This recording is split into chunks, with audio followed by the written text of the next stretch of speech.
Saudi আরবে এক আদালত হয়েছে। আদালতে দুই ভাই ঝগড়া করছে। এক ভাই বলছে মাকে আমি রাখবো, আরেক ভাই বলছে না মাকে আমি রাখবো। দোনো ভাই ঝগড়া করছে মাকে ঘরে রাখার জন্য।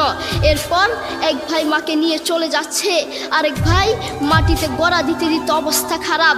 সৌদি আরবে আদালত হয় মা বাবাকে ঘরে রাখার জন্য, আর আমাদের দেশে আদালত হয় মা বাবাকে ঘর থেকে বের করার জন্য, ঠিক কিনা?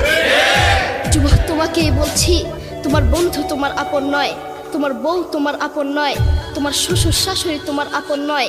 এই পৃথিবীর বুকে আপন হলো তোমার মা এবং তোমার বাবা। করোনা আসার পরে প্রমাণ করে দিয়েছে কে আপন। এক মেয়ে তার মাকে ফোন করে বলছে, মা আমার স্বামীর করোনা হয়েছে। মা বললেন সাবধান, তার কাছে যাবি না, আমি সকালে সিএনজি পাঠিয়ে দিব, তুই টপ করে সিএনজিতে উঠে যাবি। এটার নাম দুনিয়া, এটার নাম দুনিয়া। করোনা হওয়ার পরে বন্ধুর কাছে যায় নাই, করোনা হওয়ার পরে শ্বশুর শাশুড়ির কাছে যায় নাই, করোনা হওয়ার পরে স্বামী স্ত্রীর কাছে যায় নাই, কিন্তু করোনা হওয়ার পরে এখনো ইতিহাস আছে মা তার ছেলেকে গিয়ে চুমু খেয়েছে। করোনা হওয়ার পরে এখনো ইতিহাস আছে বাবা তার ছেলেকে কাঁধে নিয়ে হাসপাতালে গিয়েছে, ঠিক কিনা? যুবক, তুমি তোমার মাকে কিচ্ছু মনে করছো না। তোমার মাকে তুমি ঘর থেকে বের করছো। ছেলে বিদেশ থেকে এসে শ্বশুর বাড়িতে গিয়েছে, তারা তাকে উল্টাপাল্টা বুঝিয়েছে। এখন বাড়িতে এসে সে বলছে, মা তুমি আমার টাকায় খাও, আমার ঘরে থাকো, আবার আমার বউকে পিটাও। এই কথা শোনার পরে কি কোনো মার কলিজা আছে?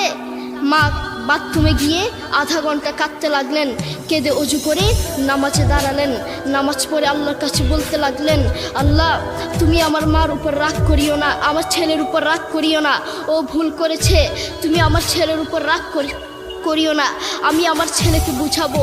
এরপর মা গিয়ে ছেলেকে বুঝাচ্ছেন, বলছেন বাবা তুমি আমাকে বের করে দিবা, সমস্যা নেই, তুমি আমাকে বের করে দিও, কিন্তু আমার একটা স্বপ্ন আছে।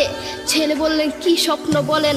মা বললেন তুমি বাজারে গিয়ে একটা পাকা আম নিয়ে আসবা, এসে তোমার বুকের উপর রাখবা, সকালে উঠে ওটা আমি খাবো।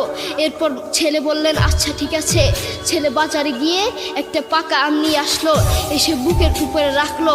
5 মিনিট না যেতেই সেই আম পিঠের নিচে পড়ে চ্যাপ্টা হয়ে গিয়েছে।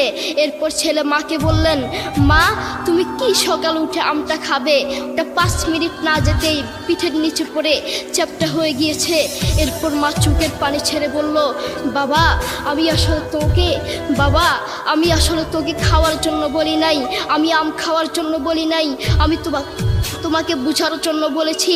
তুমি আজ একটা রাত এই আমটা রাখতে পারো নাই, আমটা বুকের উপর রাখতে পারো নাই, আর আমি সেই তোমার দুঃখিনী মা যে 1 বছর 2 বছর নয় 3 বছর নয় পাক্কা 5টা বছর এভাবে তোমাকে রেখেছি।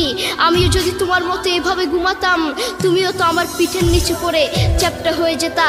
এরপর ছেলে চোখের পানি ছেড়ে বলল, মা আসলে আমি বুঝতে পারি নাই তুমি কি জিনিস।